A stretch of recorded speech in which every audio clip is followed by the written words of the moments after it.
This is an introduction to SQL Server, and the topics are listed here. Today we will have focus on how to use the graphical tools in SQL Server. In a later video we will look at how to do approximately the same with SQL. But today we will use the graphical tools, and we will learn how to create databases, how to create tables and define their columns and data types, how to set the primary key, and we will learn how to use the diagram tool to show tables, create tables and define foreign keys. And we will also insert some data into our tables. And at last we will make some simple queries and run these from the query form. As an example, we will want to store some data about some equipments in a database, like multimeters and power supplies, etc. And we will also store some data about the vendors that delivers these equipments. So let's start. When we start the SQL Server, we will have to connect to the server by writing our server name, which normally is the same as the PC name, and we will use Windows authentication. If you have created own users, then maybe you have to log in with SQL Server authentication. But for now we use Windows authentication and click connect. And the first thing I advise you to do in this user interface is to go to Tools in the menu and select Options. And here we will go to Designers. And I advise you to uncheck this Prevent Saving Changes that require table recreation, or else we will have often have some problems while we're trying to delete or save tables. So I click OK.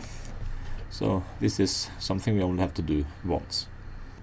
And to the left you will have Object Explorer. If you don't find it, you can go to View and Object Explorer, click this one.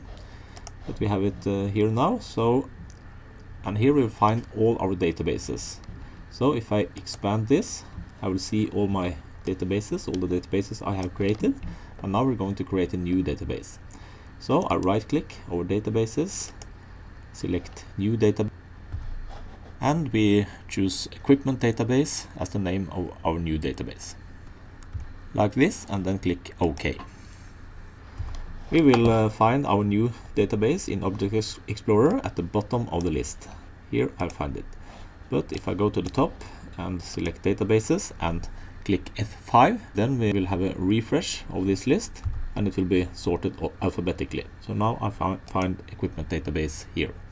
And if I expand this, I can go to tables and expand that one too, and I will see I only have my system tables and my file tables yet. But we are going to create a new table. We want to store some data about the equipment we buy, so we can make a table named equipment for this purpose. So when I'm in equipment database, I right click over tables and select new table, and then I will be able to specify all my column names and specify their data types. I want an identifier for the equipment, which will be able to uniquely identify each and every row in the table. And then I click the tab key, so I can use the tab key to jump from field to field. And equipment name, and the date of purchase, price, and operative, just to have a column where I can specify if the equipment is still in use or not. We can see that all the columns default will allow null values when the user insert data in the rows. And we can of course change this if you want. But now we're going to specify the data types. You see that the default, all the columns have got the data type nchar, and this maximum allowed characters when we register data is set to 10. So equipment ID, I want a whole number, so I can use int or integer here. If I needed a decimal number, then I would have used the data type float. I can go to the next one, equipment name.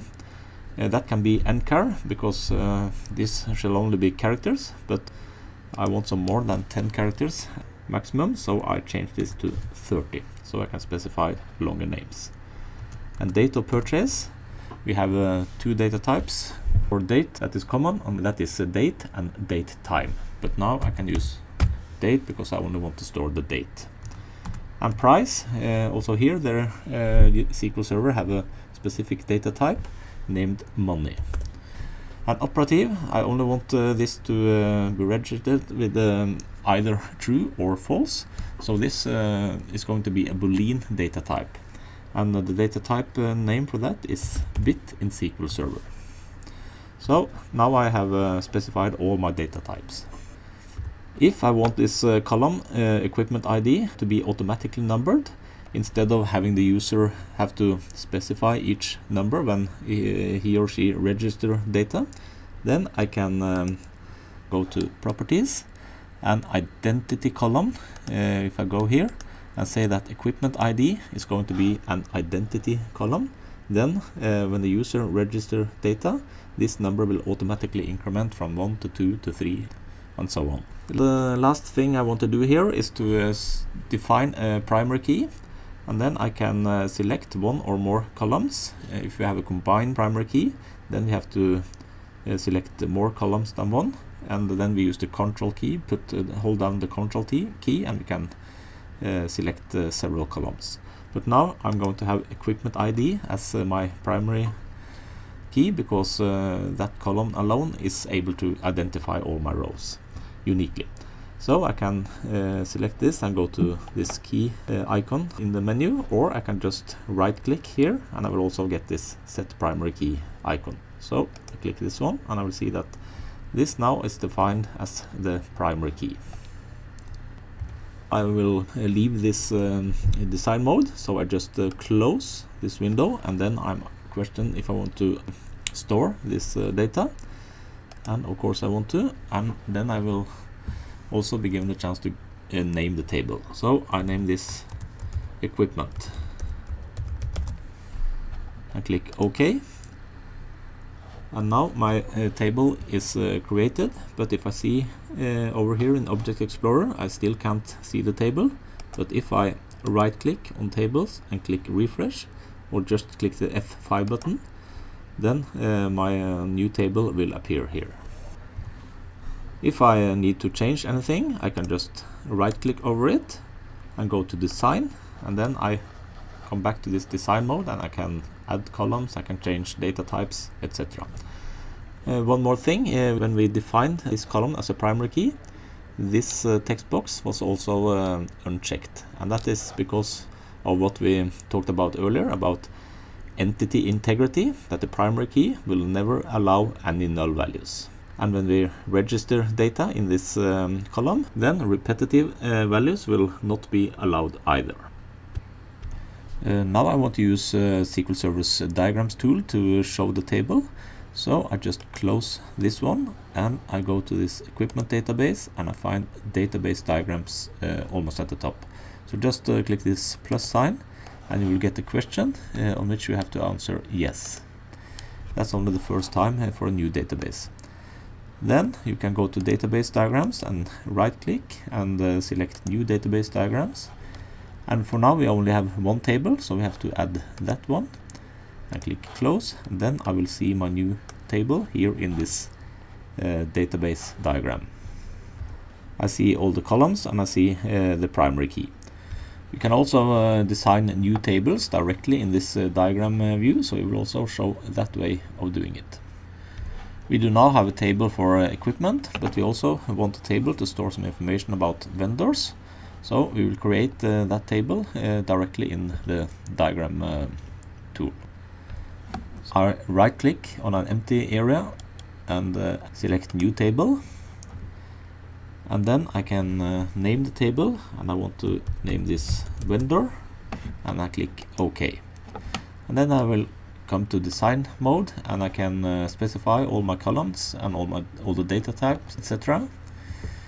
Just like we did for the other table. So I specified two columns and their data types, and then I select vendor ID, right click and set this as the primary key.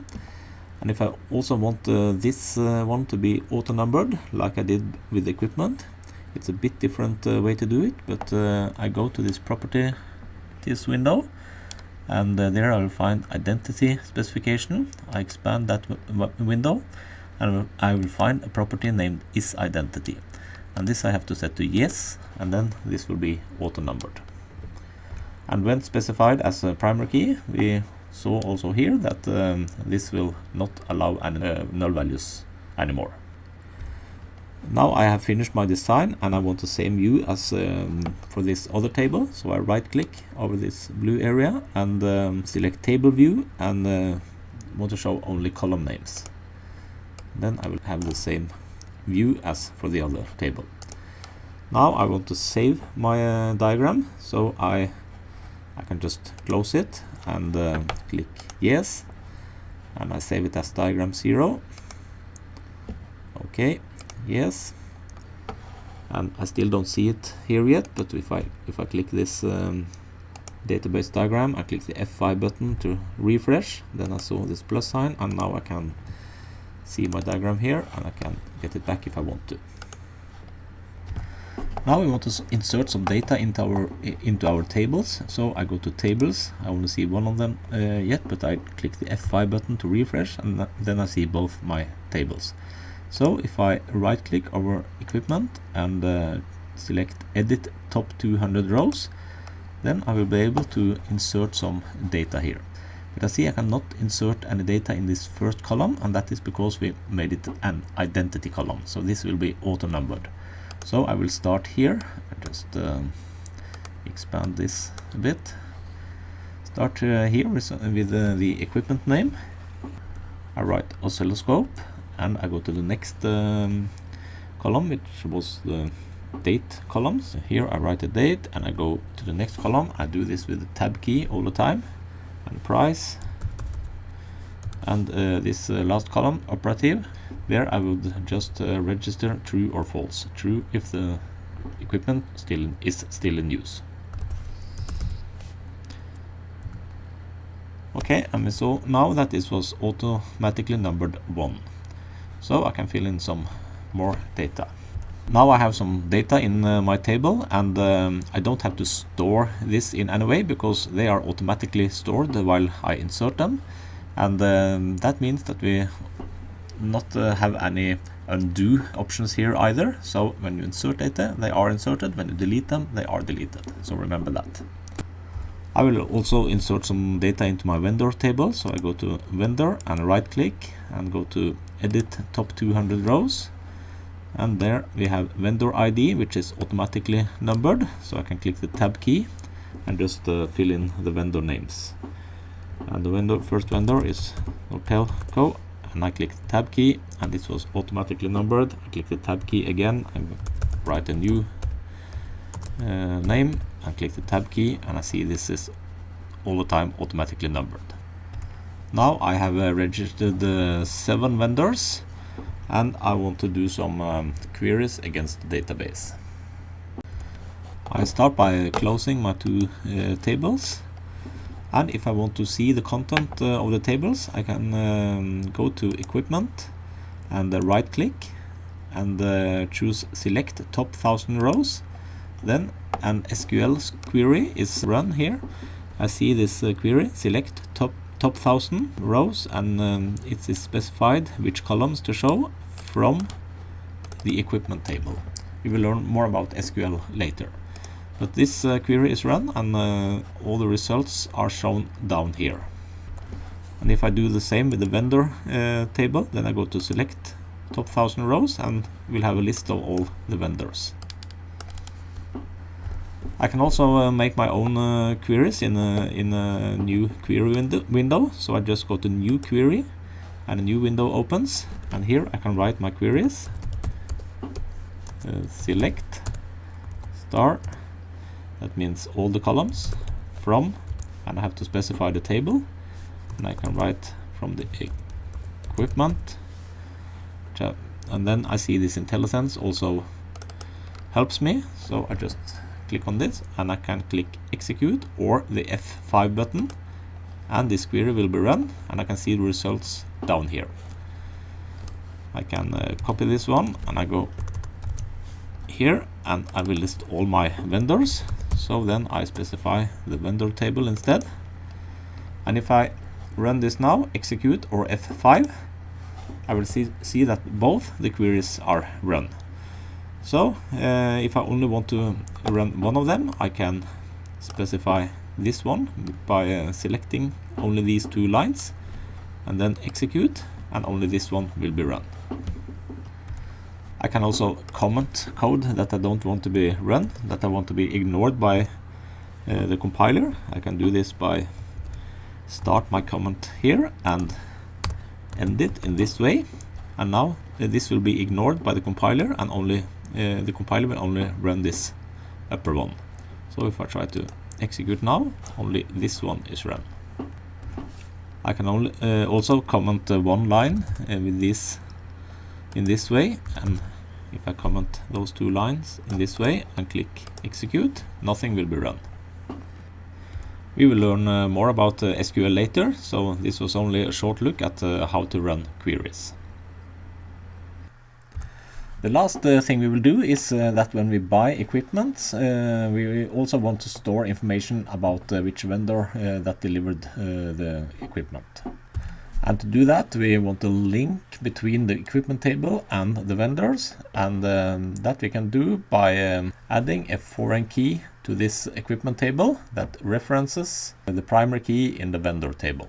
To do that, we will open the diagram we stored earlier. So I double click on this diagram and can see my 2 tables.